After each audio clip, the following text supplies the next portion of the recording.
the sums are beyond belief. Berkeley received $1 billion last year. One school. How was that possible? One school. Charles, I find that amazing.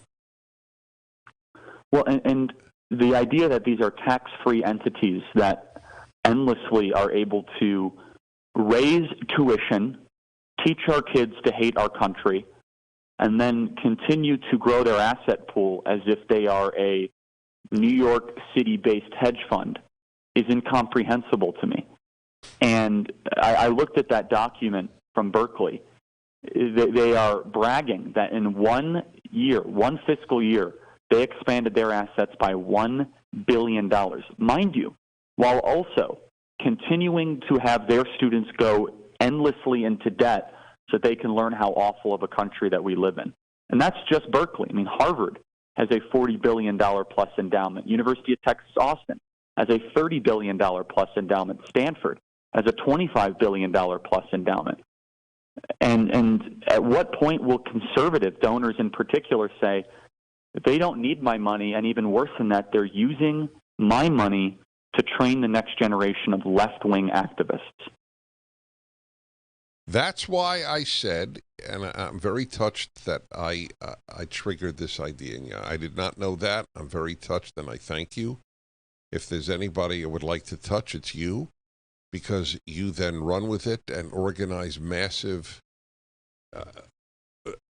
activity on its behalf.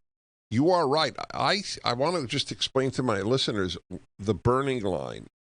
If you burned $1 million, then $1 million is gone, but it's not being used harmfully. But if you give money to 95% of the colleges of this country, it is being used harmfully. They will raise more angry, unhappy, bitter, anti-American people. So, and then parents wonder, what happened to my child? Well, why did you give $100,000 to XYZ University? That's exactly right. And Dennis, the one thing about burning the money, at least you get the utility of a short-term spurt of warmth. Unlike if you give it to university, it does nothing of a utility.